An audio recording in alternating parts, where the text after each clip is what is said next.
स्वागत है आपका और मैं हूं आपके साथ सपना दीपक मध्य। बुलेटिन का आगाज करेंगे महाराष्ट्र झारखंड विधानसभा चुनाव के साथ ही आज 13 राज्यों की 46 विधानसभा चुनावी के परिणाम सामने आ गए हैं, जहां इन परिणामों में देश का चुनावी नक्शा पहले की तरह बरकरार रहा। लेकिन महाराष्ट्र में भाजपा ने महायुति गठबंधन की प्रचंड जीत ने विपक्ष के हौसले को पस्त कर दिए हैं। आपको बता दें, उपचुनाव में जिस राज्य की सबसे ज्यादा चर्चा थी उस उत्तर प्रदेश में भी बीजेपी गठबंधन ने तगड़ी बढ़त हासिल की है। इस चुनाव से पहले प्रचार के दौरान पक्ष विपक्ष द्वारा दिए गए कई नारों ने लोगों का खूब ध्यान खींचा, लेकिन लोगों के दिलो दिमागों और जबान पर केवल मोदी और योगी का नारा रहा। बटेंगे तो कटेंगे और एक है तो सेफ है ही चढ़ा सका। हालांकि बीजेपी के सहयोगी दलों के नेताओं ने नारों को लेकर आपत्ति भी जताई और इस जीत के बाद पीएम मोदी और राष्ट्रीय अध्यक्ष जेपी नड्डा दिल्ली स्थित मुख्यालय पहुंचे, जहां पीएम मोदी के पहुंचने पर उनका भव्य स्वागत किया गया।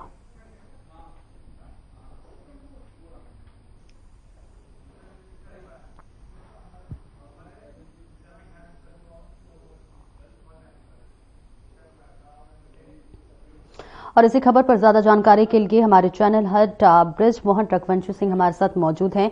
बृजमोहन जी, देखिए, अगर उपचुनाव देखिए हुआ था कई राज्यों में, लेकिन सबसे ज्यादा चर्चा यूपी का हुआ। ऐसे में यूपी देखिए, यूपी में बीजेपी 6 सीटों पर बढ़त बना के आगे चली, तो वही एनडीए देखिए 7 सीटों पर आगे रही। तो ऐसे में यूपी चुनाव की अगर हम बात करें तो इसके जीत के क्या मायने हैं बीजेपी के? क्या सपा या फिर अन्य विपक्षी दलों के जो है कमजोर गठबंधन का नतीजा है, या फिर योगी आदित्यनाथ ने जो नारा दिया था उसका नतीजा है? क्या कुछ जीत के मायने हैं? देखिए, मैं आपके सवालों का मैं जवाब और आपको भरपूर तरह से मैं दिखा सकता। अभी कुछ समय पूर्व मैं भारतीय जनता पार्टी के मुख्यालय से मैं निकल करके वहां के नजदीक एक माननीय सांसद की मैं इस समय आवास पे हूं, क्योंकि वहां पे नेटवर्क का इश्यू था। और मैं आपको बताते चलूं, आपने बात तो उत्तर प्रदेश की मैं आपसे बात करूंगा महाराष्ट्र की, और मैं आपसे बात करूंगा झारखंड की। हालांकि झारखंड में अभी भी कुछ सीटों पर मतदान चल रहे हैं, हालांकि वहां पे स्थिति काफी बहुत बेहतर नहीं हो पाई और पहले के मुकाबले सीटें कम आ रही हैं झारखंड में भारतीय जनता पार्टी की। लेकिन वहां पे देखिए एक बड़ी बात थी कि वहां चेहरा उतना बड़ा मजबूत नहीं था कोई, और खासतौर से तमाम और भी मुद्दे थे। मैंने आपको बताया था जैसा कि वहां की सामाजिक व्यवस्था अलग है, तो वहां की सोच और मानसिकता भी अलग है वहां के लोगों की। मैं महाराष्ट्र बताऊं आपसे खासतौर से, जहां पे जिसकी सबसे ऐतिहासिक जीत मानी जा रही है।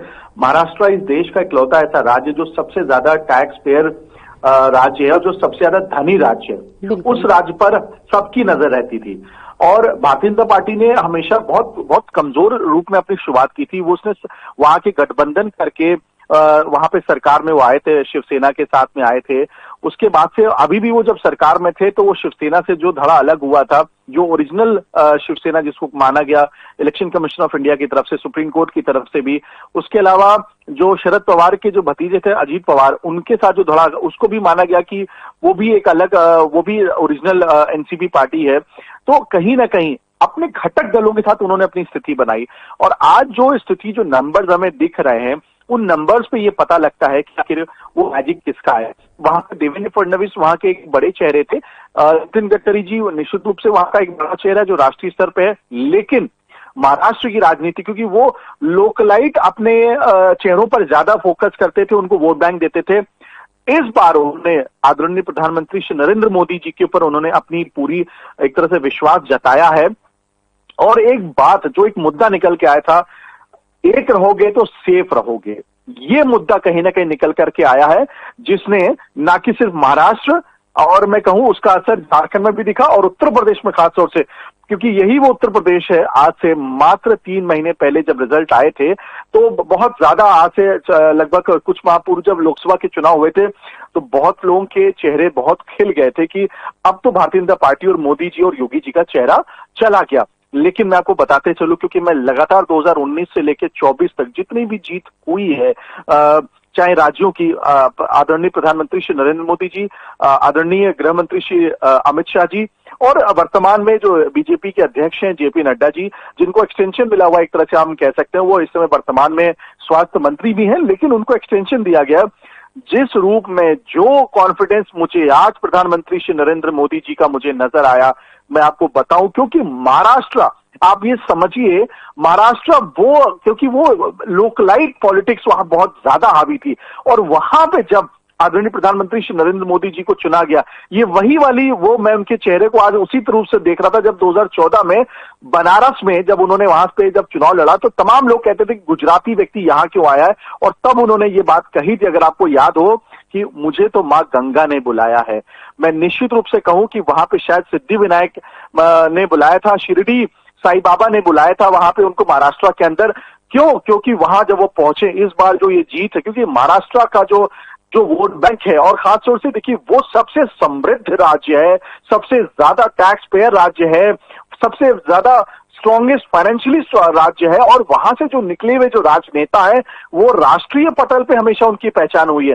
चाहे वो, अगर हम बात करें, जो जितने भी वहां के बड़े नेता, वहां पे विलासराव देशमुख कांग्रेस पार्टी से थे, वहां पे अशोक चौहान जी थे जो इनके पार्टी में समय है, वहां पृथ्वीराज चौहान जी है, वहां जो मुख्यमंत्री थे वो कांग्रेस पार्टी से थे, बाला साहेब ठाकरे जो कि खासतौर से जो शिवसेना जिन्होंने बनाई थी वो वहां का चेहरा था, शरद पवार जो राष्ट्रीय स्तर के जो चेहरे थे, उन चेहरों के बीच में जाकर के आदरणीय प्रधानमंत्री श्री नरेंद्र मोदी जी ने अपने चेहरे के दम पर, और खासतौर से जिसमें भूमिका पूरी भारतीय जनता पार्टी ने निभाई है, जिसमें चाहे हम आदरणीय गृह मंत्री श्री अमित शाह जी की हम बात करें, हम आदरणीय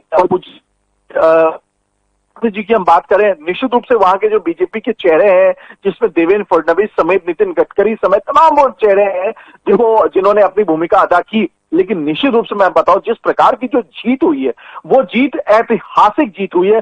लगातार तीसरी बार जब उनकी सरकार इस बार वापसी उनकी होती है, तो इस बार Bharatiya Janata party absolute majority की सरकार में न कि सिर्फ आती है, जबकि उसके जो नंबर्स हैं वो मैजिकल नंबर्स आते हैं। मैं ये शब्द इस्तेमाल कर रहा हूं, मैजिकल, क्यों?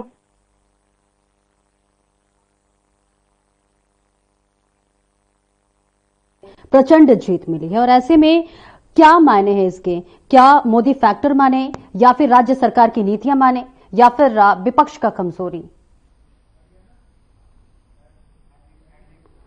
तो देखिए, तस्वीरें भी हम आपको लगातार दिखा रहे हैं, और कुछ टेक्निकल इशू की वजह से बृजमोहन जी से संपर्क नहीं हो पा रहा है। दोबारा उनसे संपर्क करने की कोशिश करेंगे, लेकिन इस बीच तस्वीरें आपको दिखा रहे हैं। देखिए, महाराष्ट्र में बीजेपी प्रचंड जीत के साथ आगे बढ़ी है। 133 सीट बीजेपी को मिली है, और ऐसे में बीजेपी मुख्यालय में भी लगातार जश्न का माहौल देखा जा रहा है। और इस बीच जो तस्वीरें हम आपको दिखा रहे हैं, जहां प्रधानमंत्री नरेंद्र मोदी भी देखिए यहां पर नजर आ रहे हैं, जहां उनका भव्य स्वागत किया जा रहा है। और इस बीच देखिए कई फैक्टर्स माने जा रहे हैं महाराष्ट्र में बीजेपी की जीत का। जिस तरह से लोकसभा चुनाव के बाद से बीजेपी जो है खास प्रदर्शन नहीं कर पाई, जिसके बाद से लगातार विपक्ष जो है हमलावर रही, लेकिन इस बार बीजेपी जो है प्रचंड जीत कहें एक तरह से महाराष्ट्र में बीजेपी को मिली है। और ऐसे में विपक्ष जो है एक तरह से कहें ताश के पत्तों के जैसे बिखरता हुआ नजर आ रहा है। देखिए, पिछले 10 सालों में बीजेपी प्रधानमंत्री नरेंद्र मोदी के चेहरे पर ही ज्यादातर चुनाव लड़ी है। लोकसभा चुनाव से लेकर विधानसभा चुनाव तक बीजेपी को ही जो है पीएम मोदी के चेहरे पर चुनाव लड़ने में जबरदस्त फायदा हुआ है। हालांकि अप्रैल, मई और जून के लोकसभा चुनाव में देखिए बीजेपी को भले ही तगड़ा झटका लगा और बहुमत के आंकड़े से दूर हो गई, लेकिन इससे बीजेपी ने सीख लेते हुए रणनीति बनाई और फिर पहले हरियाणा और महाराष्ट्र में चुनाव जीतकर साबित कर दिया कि पीएम मोदी का मैजिक अभी भी बरकरार है।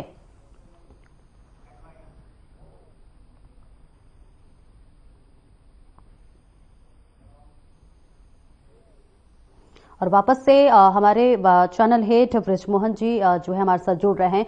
बृजमोहन जी, जैसा कि अभी मैंने सवाल किया आपसे कि महाराष्ट्र में बीजेपी को प्रचंड जीत मिली है, ऐसे में इसके क्या मायने हैं?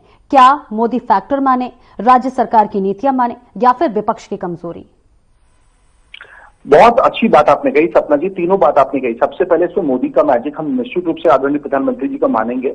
वहां की जो वहां की सरकार थी उसमें तमाम योजनाएं, लाडली योजना अगर आपने सुना हो, खासतौर से उस प्रकार से उन्होंने, देखिए एक बात जरूर नजर आ रही, मध्य प्रदेश में ये अपने आप में एक ही उदाहरण चला था जब उन्होंने ये स्कीम लेकर के आए थे, तो मामा जी जिनको शिवराज सिंह चौहान जी बोलते हैं, कि ये हुआ था कि उनके हटने के बाद से शायद हो सकता है कि वहां पे लोकसभा के चुनाव में नुकसान हो सकता है, लेकिन उनकी तमाम योजनाओं का असर उनको मिलता है। और मध्य प्रदेश में भी वहां पे लोकसभा में बम्पर उन्होंने मैजिकल नंबर्स लेकर के आए थे।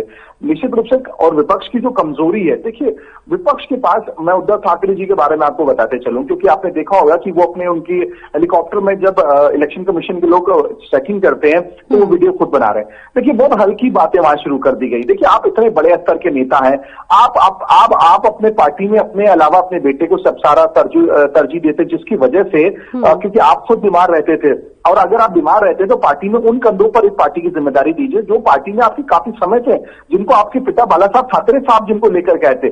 जो एकनाथ शिंदे जी ने पार्टी बदली, उस पार्टी बदली या पार्टी को अलग जब हुए तो लोगों ने उनको गद्दार का आरोप बड़ी जल्दी लगा दिया। लेकिन देखिए जो पार्टी में फाउंडर मेंबर्स होता है ना, उसको बड़ा दुख होता है कि पार्टी किस दिशा में जा रही। कांग्रेस पार्टी से तमाम ऐसे लोग जो राहुल गांधी के सबसे करीबी हुआ करते थे, जो सोनिया गांधी के सबसे करीबी हुआ करते थे, उन्होंने अपनी पार्टी को सिर्फ इसलिए छोड़ा, इसलिए नहीं कि देखिए लोग बड़ी जल्दी अपना आकलन लगाना शुरू करते कि सत्ता चली गई तो लोगों ने छोड़ा। देखिए जिस पार्टी में जो नेता होता है, राजनेता होता है, उसको दिशा चाहिए। अगर उसको दिशा नहीं मिलेगी, उस पार्टी की दशा नहीं बदलेगी, तो निश्चित रूप से हर व्यक्ति अपने लिए आया है कि वो जन सेवा के लिए आया है, कहीं ना कहीं अपने समाज में कुछ काम करने आया है, उसको कुछ दिशा और दशा तो पता चलनी चाहिए। कांग्रेस में जब नहीं हुई तो तमाम बड़े लोगों ने छोड़ा वहां से पार्टी। यही हाल उद्धव ठाकरे जी की पार्टी में हुआ और एकनाथ शिंदे जी ने अपनी पार्टी को अलग करके उन्होंने नई पार्टी बना ली। क्यों? क्योंकि उन्हें लगा कि सिर्फ शिवसेना में उनके बेटे और उद्धव ठाकरे के बस वही पूरा परिवार रहता है। राज ठाकरे ने भी इसीलिए अपने आप को अलग किया था। लेकिन मैं आपको कहूं, उस परिवार में एक कहीं ना कहीं थोड़ा सा अगर वो अपनी बातों को इतनी खुल के नहीं कहते थे, क्योंकि राज ठाकरे जब अलग हुए थे तब भी तो यही बात थी कि बाला साहब ठाकरे जी ने उद्धव ठाकरे जी को सारी अपनी विरासत दी थी, जबकि राज ठाकरे का कहना था कि हमें यहाँ अग्रेसिव राजनीति, जो हमारे पार्टी का जो सिंबोलिज्म था शिवसेना का, जिसमें आपने सुनती होंगी, आपने देखती होंगी कि वहां पे उत्तर भारतीयों पर लाठीचार्ज होता था, उन पर दौड़ा के उनके साथ मारपीट होती थी, ये सब शिवसेना बहुत समय से करती आ रही थी। तो राज ठाकरे को लगा कि ये ग्रेशन खत्म हो जाएगा तो हम कैसे काम करेंगे। तो उस पर उद्धव ठाकरे जी का बयान उसी तरीके से था जैसे भाजपा में बहुत पहले इस बात की बात होती थी कि हम हिंदू एजेंडे पे हम नहीं आएंगे। तमाम ऐसे सेक्शंस होते थे जो अपने को कहते थे कि सेकुलरिज्म की तरफ चले। निश्चित रूप से सेकुलरिज्म की तरफ चलना चाहिए, लेकिन वहां पे हमें सेकुलर नहीं रहना चाहिए जहां पर खास विशेष किसी एक समुदाय या जो प्रजाति होती है वो खास तौर से हावी होने की कोशिश करती है। तो इसीलिए वहां पे बात हुई कि हम बात हिंदुत्व की नहीं की गई, बात की गई कि हमें हमेशा बहुत ईमानदारी से काम करने हैं। अगर जैसे आप देखिए जो आज एक फिल्म आई है द साबरमती रिपोर्ट, लेकिन निश्चित रूप से ये सिर्फ एक फिल्म नहीं है, ये समाज को एक मैसेज भी देना है। उस समय की कार्यकाल की जो सरकार थी उसमें क्या आरोप लगाए गए थे, उस समय आदरणीय प्रधानमंत्री श्री नरेंद्र मोदी जी वर्तमान में मुख्यमंत्री थे उस समय, आप ये देखिए किस प्रकार से एक पूरी ट्रेन में सारे डिब्बे बंद करके उसमें आग लगा दी गई, और किस प्रकार से जो यहाँ की जो मीडिया हुआ करती थी, जो दिल्ली में जो अंग्रेजी मीडिया जिसमें सबसे बड़ी भूमिका निभाते नेशनल मीडिया, वो वहां जा करके वहां ये बोलते थे कि ये सोनिया गांधी जी ने जब बयान दिया था कि मौत के सौदागर, उन्होंने बोला था कि मोदी जी को माफी मांगनी चाहिए। आप सोचिए किस तपती हुई आग से आदरणीय प्रधानमंत्री श्री नरेंद्र मोदी जी निकल करके आए हैं और वो खरे सोने की तरह बन चुके हैं।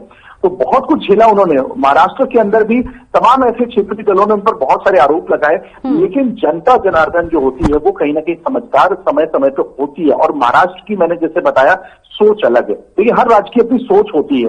दिल्ली की मैंने जैसे आपसे बताया था, चर्चा की थी कि यहाँ पे क्या है कि फ्री बिजली, फ्री चावल, फ्री आपका ड्रिंक्स आपको मिल रही है, आपको मतलब अगर हम बात करें तो आपको शराब मिल रही है, लोग उस पर भी बह जाते हैं क्योंकि पब्लिक भोली भी होती है। लेकिन महाराष्ट्र की जो वहां का जो राज्य है वहां पे समझदार, वहां की जनता समझदार है और उन्होंने अपने समझदारी का परिचय देते हुए ये देखा कि निश्चित रूप से जो क्षेत्रीय दल यहाँ पे हुआ करते थे, जो सिर्फ अपने परिवार की राजनीति करते थे, चाहे वो शरद पवार का परिवार हो, चाहे वो उद्धव ठाकरे का परिवार हो, ये लोग सिर्फ ये काम करते थे। और इसलिए उन्होंने जो है विलासराव देशमुख जी होते थे तो उनके समय पर जो पृथ्वीराज चौहान जो बनाए गए थे, उनके फादर भी वहां पे अशोक एस चौहान हुआ करते, जो केंद्रीय गृह मंत्री हुआ करते थे। तो एक पूरी वहां पे डायनेस्टी सिस्टम को वहां पे प्रमोशन मिलता था।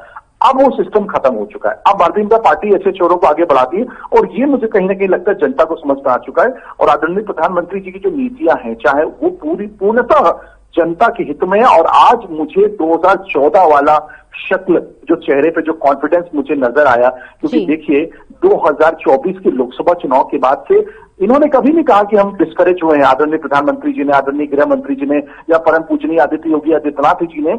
लेकिन जो विपक्षी दल थे, जो तमाम ऐसे लोग थे, वो बोलते थे कि अब तो हमारी स्थिति बड़ी कमजोर, अब तो भाजपा की स्थिति बड़ी कमजोर हो चुकी है। और लीडर ऑपोजिशन बनने के बाद से मैं ये कह सकता हूं कि राहुल गांधी जी भी अपने अंदर ओवर कॉन्फिडेंस में आ चुके थे। उनको ऐसा लगता है कि जैसे अगर हम बात करें, आपको किसी मुद्दे के ऊपर अमेरिका में क्या हो रहा है उसकी राजनीति वो करते हैं। मुझे लगता है जनता को यही समझ में आ रहा है। एक तो हम अपने देश की बात आप दूसरे देश में जाकर करते हैं कि मेरे देश में ये बुराई चल रही, ये वैसी ही बात हो गई कि आप एक घर में अगर आपके माता पिता से कोई मनमुटाव होता है तो आप अपने पड़ोसी के घर में जाकर बताएं कि मेरे पिताजी, मेरी माताजी, मेरी भाई या बहन अच्छी नहीं। तो ये कितनी गलत बात है। इसी प्रकार से राहुल गांधी जी, कांग्रेस पार्टी भी अक्सर ये इस तरह के काम करती है। अब कल परसों में जब गौतम अडानी के बारे में कुछ हर समय वो इनको आदरणीय प्रधानमंत्री जी को घेरने का प्रयास करते हैं। देखिए, इस देश में एक कल्चर जरूर शुरू किया भारतीय जनता पार्टी ने। पहले इस देश में उनकी सोच ही होती थी कि जैसे सड़कों पे अब हम बात करें कि पहले जो गाड़ियां कम चलती थी, अब क्या है, गाड़ियां बहुत ज्यादा चलने लगी क्योंकि हर कोई व्यक्ति गाड़ी खरीद करके चलने लगा। उसकी वजह से आप देखिए एक्सीडेंट्स कितने बढ़े पिछले 20 वर्षों के अंदर। तो कहीं ना कहीं जो टेक्निकली इक्विप्ड ड्राइवर्स होते थे, जब वो पहले गाड़ी चलाते थे तो एक्सीडेंट अगर होते थे तो बहुत हल्के फुल्के होते थे। अब उस समय गाड़ियां भी स्पीड लिमिट की बहुत ज्यादा स्पीड की नहीं थी, अब गाड़ियां भी आने लगी।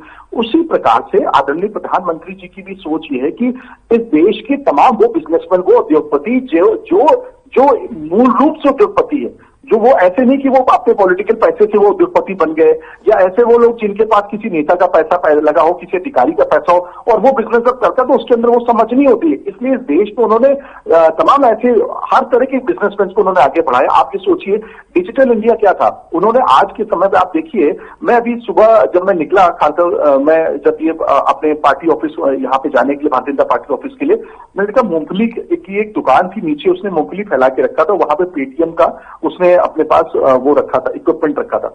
आप सोचिए, कभी आपने जीवन में नहीं सोचा होगा आज से 15-20 साल 25 साल पहले कि मूंगफली वाले या कोई ठेले वाले के पास इस तरह की चीज हो सकती है। सब लोग कैश में डील करते थे। तो कहीं ना कहीं उन्होंने एक बदलाव किया। क्यों? क्योंकि उन्होंने कहा कि नहीं, आम आदमी भी वो बिजनेस करे, लेकिन अगर बड़े लेवल का बिजनेस अगर होना है, अगर इंडस्ट्री लगानी तो उसके लिए बड़ा पैसा चाहिए। तो उसमें वो क्योंकि ये गौतम अडानी 2014 में नहीं पनप गया। पहले क्या होता था कि जो भी सरकार बनती थी वो अपनी भाई बंधु भतीजेवाद को उन्होंने अपना टेंडर डलवा करके उनको उद्योगपति बना देते थे।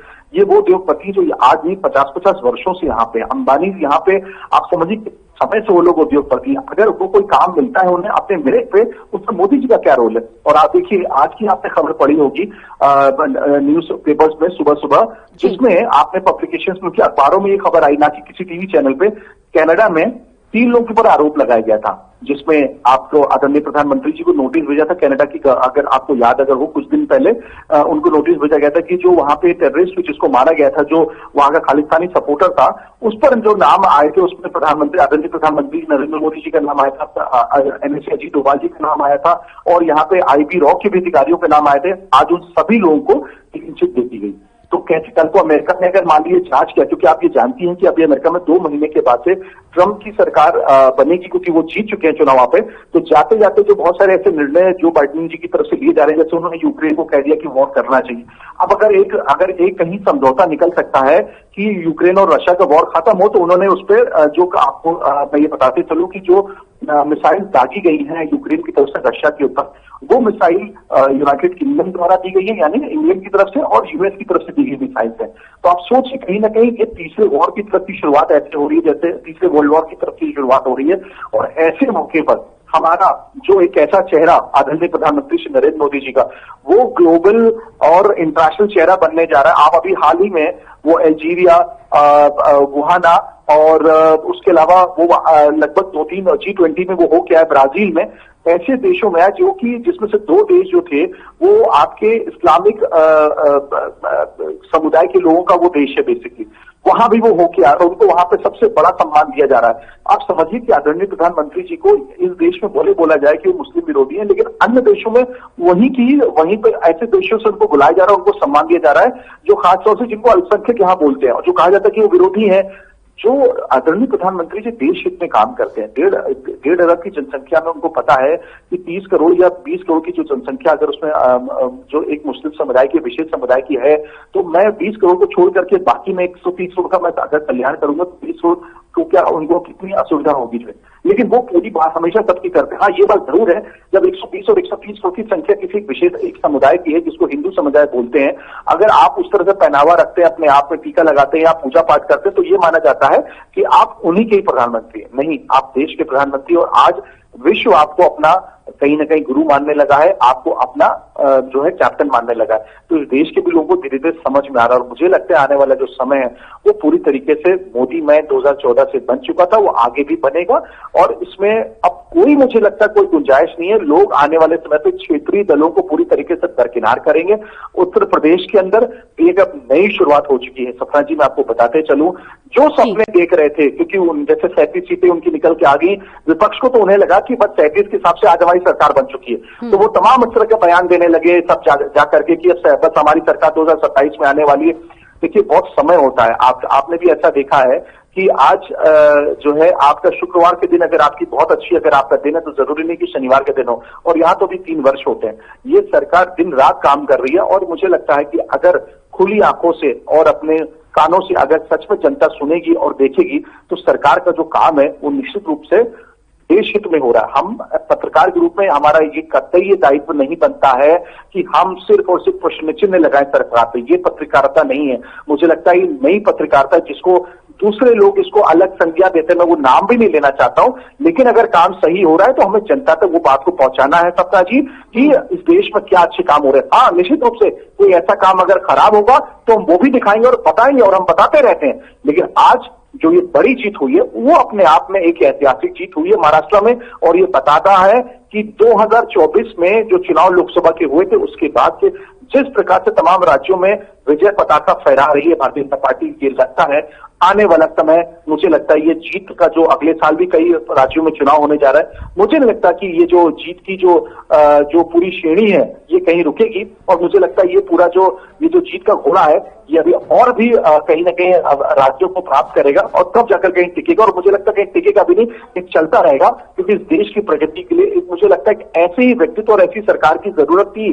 क्योंकि देखिए, 2014 से पहले मिली जुली सरकारें, 28-28 दल, 15-15 दल, 16-16 दल, इस तरह की सरकारें बनती थी। राज्यों में भी 6-6, 7-7 सरकार बनाते थे। वो सब लोग ब्लैकमेलिंग करते थे, उनके परिवार के लोग उस पर दबाव बनाते थे। इस सरकार में आपको ये सुनने में नहीं मिलेगा। जबकि ये सरकार 2024 में जब ये लौटी, आप सपना जी आप देखिए इस बात को, तमाम आपने खबरें पढ़ी होंगी, आपने इस तरह के प्रोग्राम्स किए होंगे कि 240 की इनके नंबर से, जबकि 272 इनको नंबर चाहिए होते हैं। लेकिन जबकि इनकी सरकार, लोग कहते थे बैसाखी नहीं, वो उन पर विश्वास जताया गया, उसको बैसाखी नहीं बोलते हैं, जिसमें टीडीपी के चंद्रबाबू नायडू जी ने उनको सपोर्ट कर रखा है। वहीं के एक और क्षेत्रीय दल में वहां के जो फिल्म स्टार हुआ करते थे विजय, वो उन्होंने उनको सपोर्ट कर रखा है। यहाँ पे बिहार के आपके एलजेपी के पासवान जी के बेटे चिराग पासवान ने उनको सपोर्ट कर रखा है, नीतीश कुमार ने सपोर्ट कर रखा है। और जब से सरकार बनी, शिवसेना के जो एकनाथ शिंदे के जो सांसद, उन्होंने उनको सपोर्ट किया हुआ है। साथ में अजीत पवार जी के एक सांसद जीता, उसने भी सपोर्ट इनको किया हुआ, 2 सांसद उनके जीते थे। आप ये समझिए कि इनमें से किसी भी जो नेता, जो सहयोगी, उसने किसी भी तरह की कोई टिप्पणी सही कहा आपने कि जिस तरह से आपने बोला कि प्रधानमंत्री नरेंद्र मोदी को जनता जो है बहुत सीरियसली सुनती है, और हमने देखा भी कि बीजेपी की तरफ से या फिर प्रधानमंत्री नरेंद्र मोदी की तरफ से जो भी नारे दिए जाते हैं, वो जनता जो है उससे अपने जिंदगी में एक तरह से कहे अपने जीवन में खुद उसे उतारती है। हमने देखा कि कोविड के दौरान तमाम नारे जो कि देश के प्रधानमंत्री नरेंद्र मोदी के द्वारा दिया गया था, जो है 2 गज की दूरी बहुत जरूरी है। और इस बार भी देखिए, जब बांग्लादेश में हिंदुओं पर जो हिंसा हुई, उसके बाद से उत्तर प्रदेश के मुख्यमंत्री योगी आदित्यनाथ ने बटोगे तो कटोगे का नारा दिया, तो वही देश के प्रधानमंत्री ने भी एक है तो सेफ है का नारा दिया। बहुत बहुत शुक्रिया बृजमोहन जी इस तमाम जानकारी के लिए।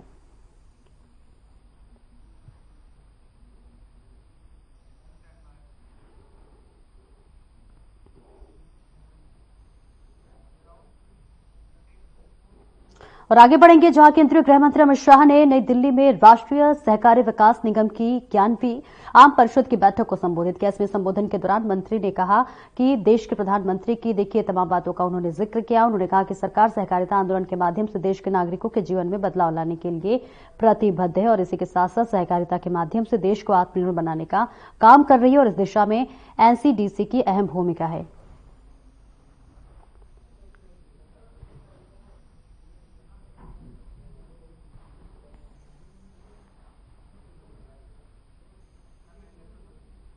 तो तो देखिए तस्वीरें आपको दिखा रहे हैं जहां केंद्रीय गृह मंत्री अमित शाह ने नई दिल्ली में राष्ट्रीय सहकारी विकास निगम की 91वीं आम परिषद की बैठक को संबोधित किया। अपने संबोधन में केंद्रीय मंत्री ने कहा कि प्रधानमंत्री नरेंद्र मोदी के नेतृत्व में केंद्र सरकार सहकारिता क्षेत्र के माध्यम से करोड़ों किसानों के जीवन स्तर को बेहतर बनाने के लिए प्रति उसके कटिबद्ध है। उन्होंने कहा कि सरकार सहकारिता आंदोलन के माध्यम से देश के नागरिकों के जीवन में सकारात्मक बदलाव लाने के लिए प्रतिबद्ध है और इसी के साथ ही कहा कि मोदी सरकार सहकारिता के माध्यम से देश को आत्मनिर्भर बनाने का काम कर रही है और इस दिशा में एनसीडीसी की अहम भूमिका है।